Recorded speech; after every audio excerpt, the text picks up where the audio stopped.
యేసు ప్రభు సర్వాధికారి.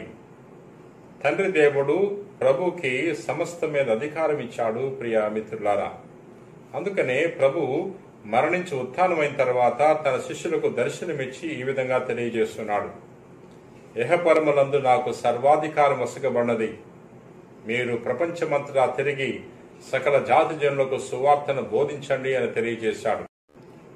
యేసు ప్రభు యొక్క నామము ఘనమైన నామము.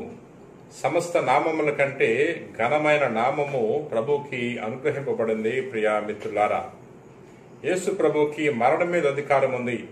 దుష్టశక్తుల మీద ప్రభుకి అధికారం ఉంది. మన రోగాల మీద ప్రభుకి అధికారం ఉంది. ఈ లోకం మీద ప్రభుకి అధికారం ఉంది. ప్రకృతి శక్తుల మీద ప్రభుకి అధికారం ఉంది. అందుకనే నేటి సువార్తలో యేసు ప్రభు తన నోటి మాటతో గాలి అలలను గద్దిస్తున్నారు.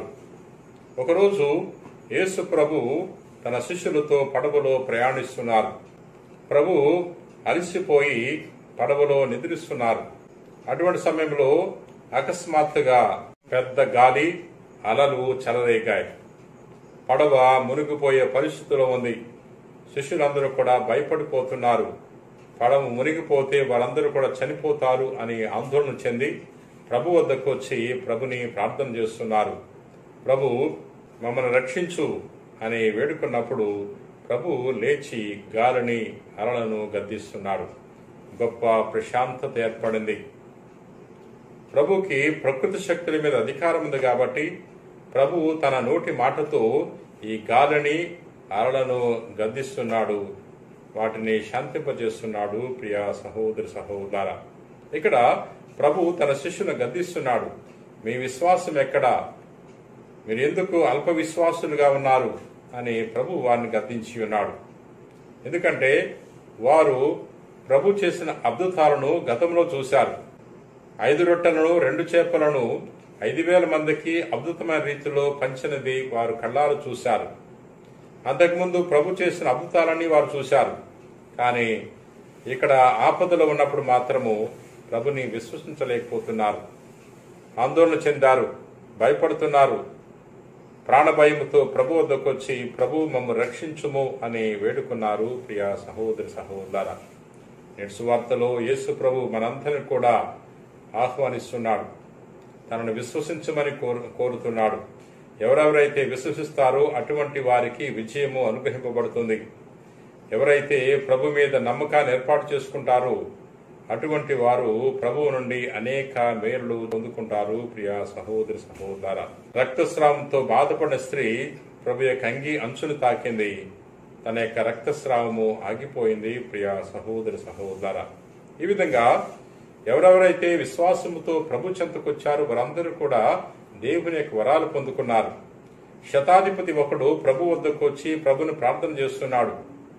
ప్రభుకు నమస్కరించి ఈ విధంగా కోరుతున్నాడు, బోధకుడా, నా సేవకుడు ఒకడు పక్షపాతముతో తీవ్రంగా బాధపడుతున్నాడు అన్నప్పుడు ప్రభు నేను వచ్చి స్వస్థపరుస్తా అని తెలియచేశాడు.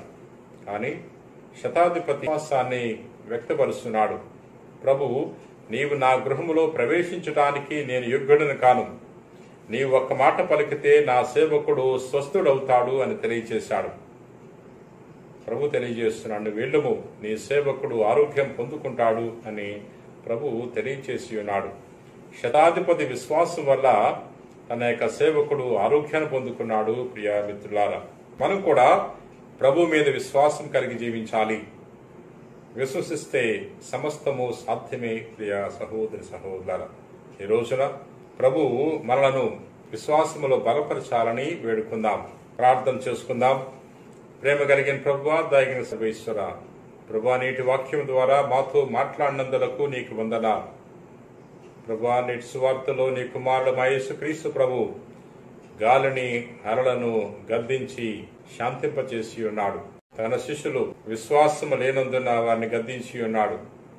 ప్రభువా, వారి వలె కాకుండా మేము గొప్ప విశ్వాసము కలిగి జీవించే వాక్యాన్ని దయచేయండి.